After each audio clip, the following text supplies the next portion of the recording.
Baik, perkenalkan nama saya Dimas Famil. Saya akan mendemonstrasikan proyek yang sedang saya buat, yaitu mengenai bagaimana sistem enemy AI pada game genre real-time strategi seperti Age of Empires bekerja.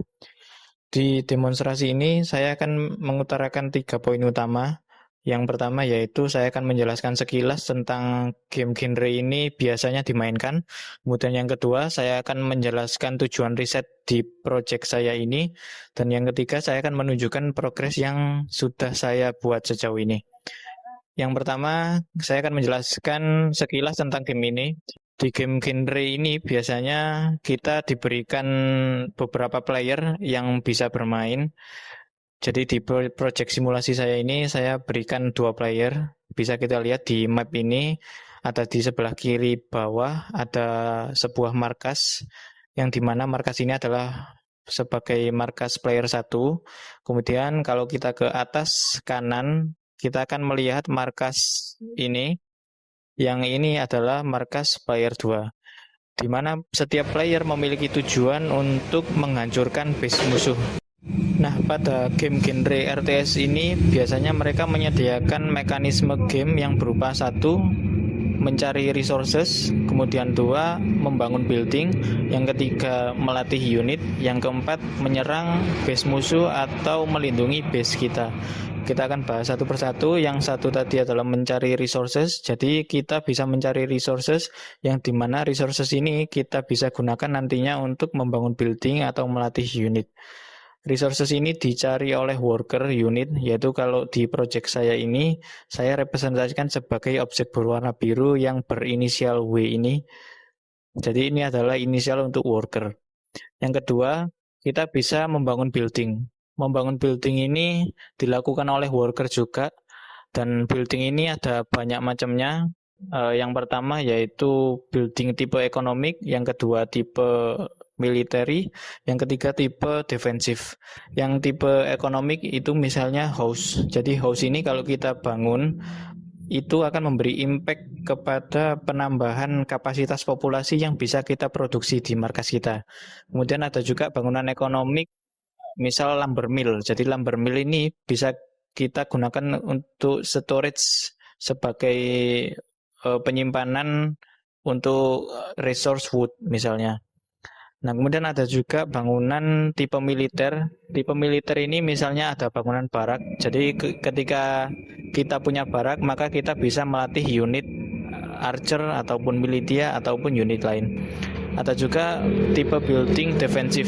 Tipe building defensif ini biasanya digunakan untuk melindungi base kita. Jadi misal ada wall, jadi wall ini adalah untuk memperlambat gerakan musuh yang mau menyerang ke base kita. Kemudian ada juga bangunan tower. Tower ini bisa menyerang musuh yang ada di sekelilingnya. Jadi itu tadi tipe-tipe building. Kemudian ada mekanisme untuk melatih unit, dan unit ini biasanya dibagi menjadi 3. Yang pertama yaitu worker. Worker ini fungsinya adalah untuk membangun bangunan ataupun mencari resources. Kemudian unit yang kedua adalah unit militer yang bersifat melee. Jadi unit ini serangannya adalah serangan jarak dekat. Kemudian ada juga unit militer bertipe range. Jadi unit ini memiliki serangan jarak jauh. Kemudian mekanisme game yang keempat yaitu menyerang atau melindungi base. Jadi ketika kita mempunyai unit yang banyak yang siap menyerang, maka kita bisa memerintah unit-unit tersebut untuk menyerang base musuh atau melindungi base kita. Nah, poin utama kedua yang ingin saya sampaikan adalah tujuan riset saya pada project kali ini. Jadi biasanya pada game-game bergenre RTS, kita sebagai user atau player itu melawan enemy yang berbasis bot AI. Jadi bot AI ini nanti bisa menghasilkan keputusan-keputusan dalam game ini sendiri. Jadi misal kapan mereka harus menyerang, kapan mereka harus memproduksi unit, kapan mereka harus mencari resources, itu mereka menentukan sendiri berdasarkan kondisi-kondisi tertentu. Nah, untuk menentukan action yang akan dilakukan oleh enemy AI, saya menggunakan sistem goals generating. Jadi sistem ini cara kerjanya adalah setiap beberapa waktu, katakanlah 15 atau 30 detik, AI akan mengevaluasi kondisinya, dan berdasarkan kondisi tersebut dia akan menentukan mode strategi yang cocok. Nah, misal pada kondisi di mana enemy memiliki resource sedikit dan unit sedikit, mode yang cenderung dipilih adalah mode ekonomi. Atau misal pada kondisi di mana unit banyak dan resource banyak, maka mode yang dipilih adalah cenderung mode attack. Nah, mode yang dipilih ini akan menentukan goal types yang akan di-generate. Jadi bisa kita lihat di goal types ini ada dua macam, yaitu goal types yang bersifat ekonomik, ada juga yang bersifat military. Jadi goal types ini sangat relevan dengan mode yang dipilih tadi. Jadi misal mode yang terpilih adalah attack, maka goals yang di-generate adalah yang berkaitan dengan attack. Misal launch attack wave atau ascent patrol atau ascent harassment. Dan juga mode-mode yang berkaitan dengan goals yang berkaitan juga. Pada goals yang di-generate ini tidak hanya diputuskan berdasarkan strategi mood saja, tapi ada variabel lain yaitu AI profile. Nah, AI profile ini bisa disebut sebagai multiplier pengambil keputusan, yang dimana ini sudah melekat dari awal permainan pada enemy. Nah, misal pada AI profile agresif, kemudian strategi moodnya aktif ke attack, maka ia akan memperkuat keputusan-keputusan yang bersifat attack. Sebaliknya, jika misal AI profilnya defensif, sedangkan strategi moodnya attack, maka dia akan memperlemah keputusan-keputusan yang bersifat attack. Pada akhirnya, goals yang di-generate ini akan menentukan action apa yang akan dilakukan oleh enemy selanjutnya. Nah, selain fitur AI untuk pengambilan keputusan enemy, ada juga fitur AI yang bersifat minor, misalnya pathfinding, target prioritization, attack response, atau menentukan unit tipe apa yang harus ditrain, menentukan bangunan yang perlu dibangun, dan building placement. Jadi itu adalah beberapa fitur AI yang akan saya rencanakan untuk diterapkan pada simulasi project ini.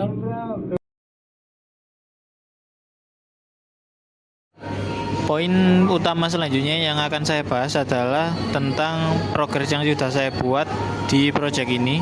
Jadi bisa kita lihat di sebelah kanan layar ini ada fitur-fitur unit testing yang kita akan nanti uji beberapa. Ada unit pathfinding, resource gathering, building construction, dan lain-lain. Kemudian sebelum mengujinya, kita terlebih dahulu melihat ke sebelah kanan layar ini ada dua player, yaitu Alexander the Great dan King Darius III.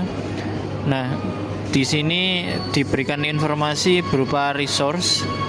Nah, resource ini ada resource wood, kemudian ada resource gold, ada resource stone, ada resource food, ada population. Nah, kemudian di bawahnya ada economic mode, yaitu pilihan mode pada saat situasi tertentu, dan ini ada skornya masing-masing. Jadi seperti yang saya katakan, bahwa setiap beberapa waktu akan dievaluasi dan berdasarkan skor tertinggi maka mode tersebut yang dipilih. Kemudian ada juga goals, ya, jadi dari mode yang telah ditentukan tadi maka di-generate 10 goals, yang dimana 4 dari goals tersebut adalah goals yang utama, yang dimana goals tersebut yang akan dijadikan eksekusi plan dari enemy-nya. Ya, jadi itu sekilas informasi yang ada di sebelah kanan layar ini yang nanti bisa kita gunakan sebagai alat debug dan monitoring. Cuman pada progres ini masih belum terfungsikan dengan optimal. Nah, kita coba langsung ke unit pathfinding, kita testing. Jadi di sini kita harus kasih unitsnya terlebih dahulu, kemudian kita tentukan destination-nya. Unitsnya sudah saya kasih, kemudian kita tentukan destination. Kita coba ke 14.1, jadi 14.13 kita akan ke koordinat tersebut. Lalu kita klik unit pathfinding. Nah, kita bisa lihat di sini unitnya bergerak sesuai dengan destination yang kita tentukan.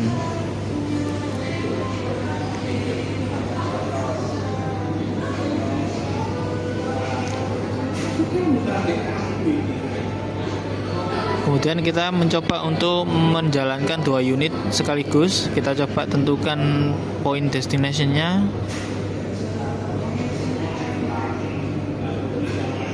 10, 14. Baik, kita unit pathfinding lagi. Nah, jadi unit yang telah ditentukan tadi akan bergerak ke destination yang kita tentukan. Kemudian kita akan mencoba resource gathering. Jadi di sini worker akan mencari resource berdasarkan resource type yang kita pilih di menu ini. Jadi bisa kita lihat di informasi sebelah kanan tadi ada food berjumlah 125, yang dimana seharusnya jika kita memerintah worker untuk resource gathering, maka resource yang kita punya sekarang yang 125 akan meningkat ketika worker mencapainya di town center atau mengumpulkan resource tersebut kembali ke town center. Nah, kita bisa lihat pergerakan worker ini bergerak ke titik food, yaitu direpresentasikan sebagai objek kotak berwarna hijau dan berinisial F.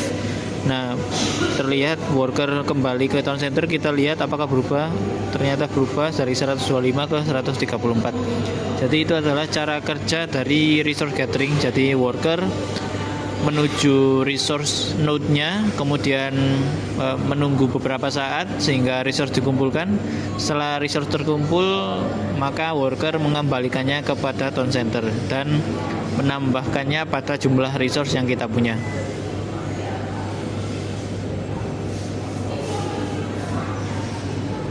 Nah, uniknya pada sistem yang saya desain untuk pengetahuan lingkungan sebagai player, biasanya di game-game RTS ini kita harus menjelajah map supaya kita mengetahui bahwa ada resource-resource yang perlu kita ketahui. Jadi misal kita belum mengetahui posisi gold ada di mana, maka kita tidak bisa memerintah worker untuk mencari gold. Maka dari itu kita harus pergi ke suatu map yang mempunyai titik resource node gold sebelum kita mencari atau menggathering resource gold. Nah, pada kasus ini sebelum kita mencari resource wood, kita terlebih dahulu menjelajah di map tersebut sehingga dijadikannya sebuah knowledge bahwa player satu ini telah menjelajah map tersebut sehingga menemukan resource wood. Jadi wood ini yang ditemukan maka bisa di gathering. Kemudian kita bisa mencoba building construction. Kita akan mencoba langsung membangun barak di posisi 4 dan 7.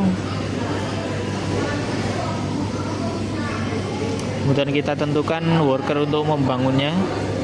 Dan kita langsung tentukan saja untuk building construction. Jadi kita bisa lihat worker sedang bergerak ke titik pembangunan.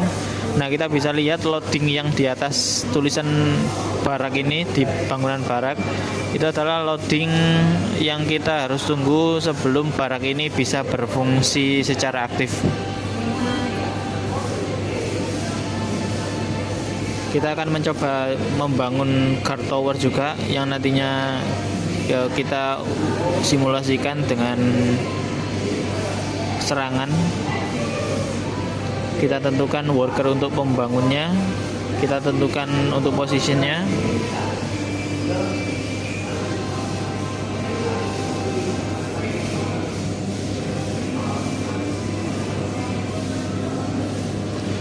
Baik, kita construction, maka worker berjalan ke titik posisi guard tower dibangun. Kita membangun cannon tower, kita taruh di atasnya. Kita tentukan workernya. Kemudian kita construction, maka worker berjalan ke titik posisi konstruksi. Nah, 3 bangunan sedang berprogres untuk diaktifkan.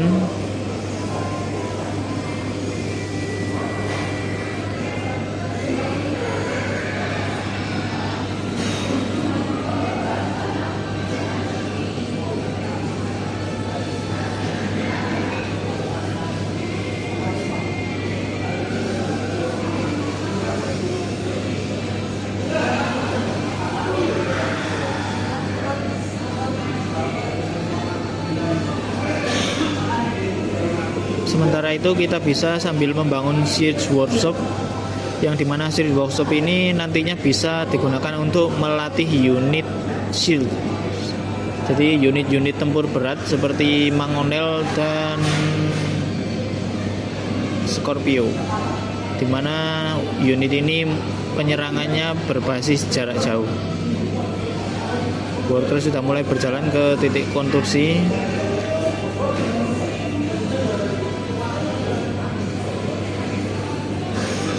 Nah, kita bisa lihat barak sudah terbangun, maka kita akan simulasikan unit training untuk barak. Jadi untuk barak ini bisa untuk mentrain beberapa unit. Kita lihat beberapa unit tersebut adalah militia, swordsman, archer, dan crossbowman. Kita mencoba untuk militia. Nah, kita lihat resource-nya akan berkurang jika kita mentrain unitnya.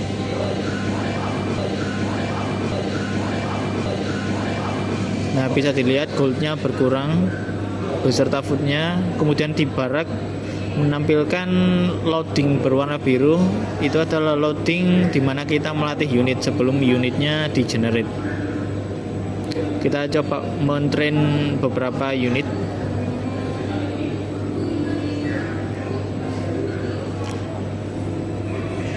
Nah, loading sudah selesai, maka muncul unit berwarna merah, berwarna lingkaran merah. Itu adalah representasi dari unit militer.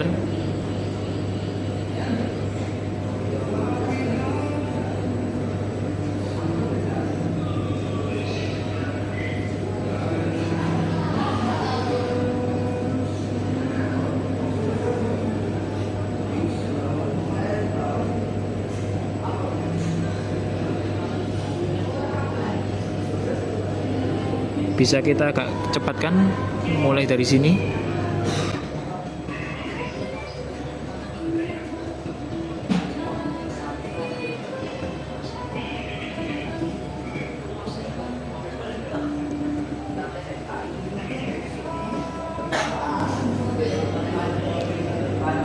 Selanjutnya kita akan mempersiapkan untuk simulasi reinforced attack wave. Jadi di attack wave ini nanti kita akan melakukan serangan dari player 2. Jadi dari player 2 akan menuju atau menyerang ke player 1. Kita persiapkan dulu.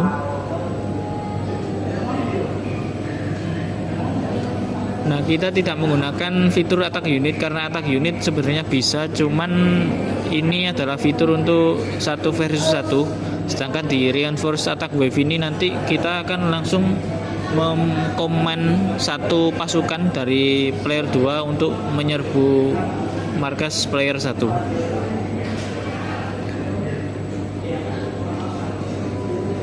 Nah, selanjutnya kita akan coba generate unit di siege workshop, yaitu tipe Mangonel. Di sini ternyata resource-nya kita tidak mencukupi. Saya coba untuk mempercepat prosesnya, menambah resource-nya beberapa buah.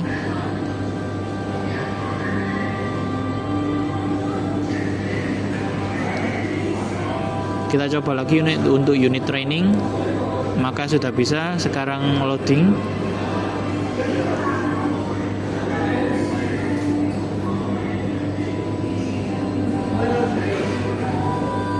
Kita akan coba untuk Scorpion juga, kita unit training.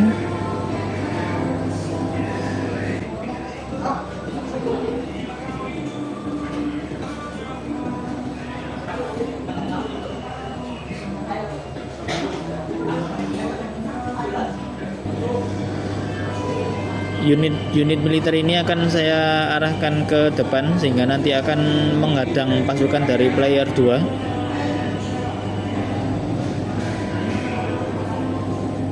Kita percepat saja, tidak perlu menggunakan pathfinding.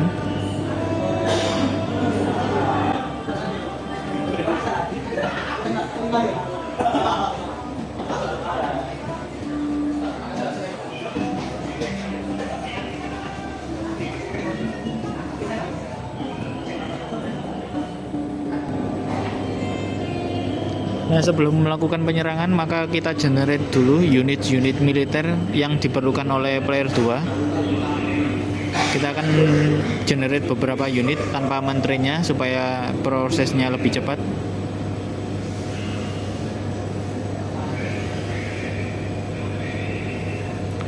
Militia 4 unit, kemudian swordsman 4 unit, kemudian archer 8 unit atau 10.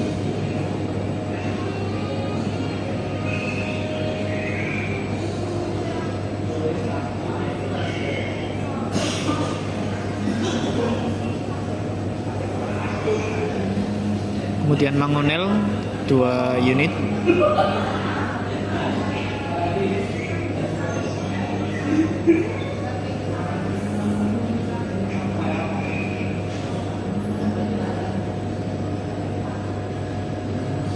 Kemudian Scorpion 3 unit.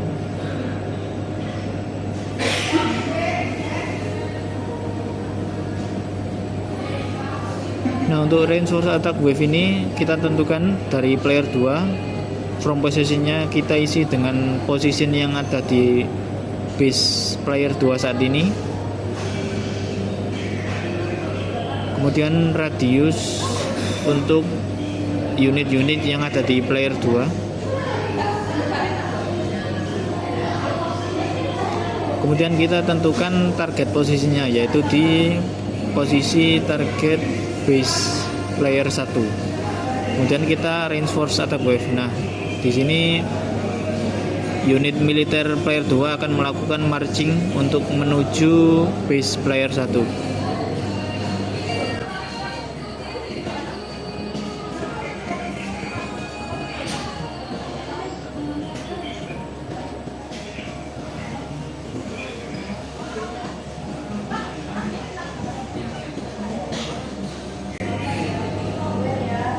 Nah, bisa kita lihat player 2 ini menyerangnya dari sisi atas, maka kita coba sesuaikan dengan posisi hadangan dari player 1.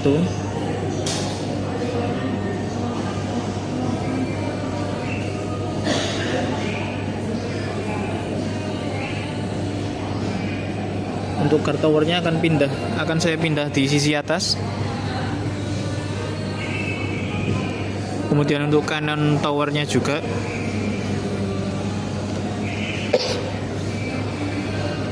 Kemudian untuk unit-unit tempurnya supaya bisa menghadang serangan dari player 2. Nah, di sini kita akan menyaksikan dari dua player ini saling menyerang satu sama lain.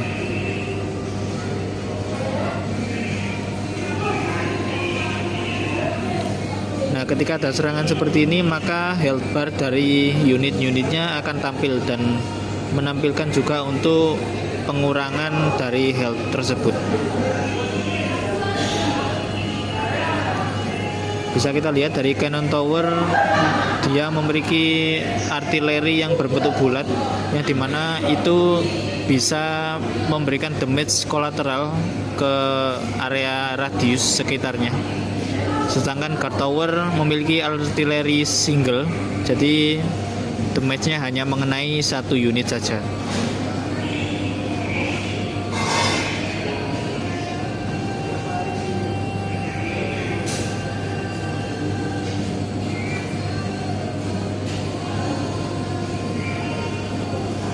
Kita agak pindah guard towernya karena simulasinya agak macet.